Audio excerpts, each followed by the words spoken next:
ആട്ടൻ soup എങ്ങനെ ഉണ്ടാക്കാമെന്ന് നോക്കാം. അതിനാവശ്യമായ മട്ടൻ, അതുപോലെ തന്നെ അതിൻ്റെ കൂടെ സവാള, കൊച്ചുള്ളി, ഇഞ്ചി, വെളുത്തുള്ളി, മുളക്, ഗ്രാമ്പു, ഏല, പട്ട, പെരിഞ്ചീരകം, മഞ്ഞൾ, മല്ലി, കുരുമുളക്.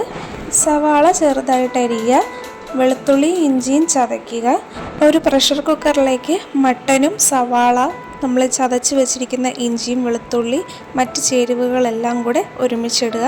ഇതിനകത്ത് മല്ലി ഇല്ലാത്തതിനാലാണ് മല്ലിപ്പൊടി ചേർത്തത്. അതുകൊണ്ട് മല്ലി തന്നെ ഡയറക്റ്റായിട്ട് ഇടുന്നതായിരിക്കും കുറച്ചും കൂടെ ടേസ്റ്റി ആയിരിക്കുന്നത്. മട്ടണിൽ ഇതെല്ലാം കൂടെ ചേർത്ത് നല്ലതുപോലെ മിക്സ് ചെയ്യുക.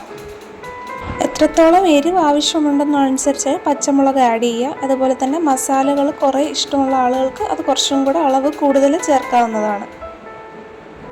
ഇതിലേക്ക് ആവശ്യത്തിനുള്ള ഉപ്പും കൂടെ ചേർക്കുക. എല്ലാം കൂടെ നല്ല രീതിയിൽ മിക്സ് ചെയ്ത് കുറച്ച് നേരം അടച്ചു വയ്ക്കുക. മട്ടൻ നല്ല രീതിക്ക് മുങ്ങിക്കിടക്കുന്ന രീതിയിൽ വെള്ളം ചേർക്കുക. പ്രഷർ കുക്കറിൽ ആവി വരുമ്പോൾ അതിനകത്ത് വെയിറ്റ് ഇട്ട് സിമ്മിലാക്കിയിട്ട് 40 മിനിറ്റോളം വയ്ക്കുക. കടുക് താളിച്ച് ഒഴിക്കാൻ വേണ്ടിയിട്ട് കൊച്ചുള്ളിയും കടുകും വെച്ച് താളിക്കുക.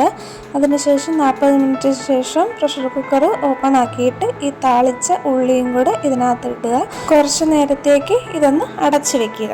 അടച്ചു വെക്കുന്നത് ആ താളിച്ചതിൻ്റെ മണവും രുചിയും എല്ലാം ഇതിൻ്റെ കൂടെ ഒന്ന് ചേരാൻ വേണ്ടിയിട്ടാണ്. എരിവോ ഉപ്പോ എന്തെങ്കിലും ആഡ് ചെയ്യണം എന്നുണ്ടെങ്കിൽ ഒന്നും കൂടെ തിളപ്പിച്ച സമയത്ത് തന്നെ അതെല്ലാം ആഡ് ചെയ്യുക.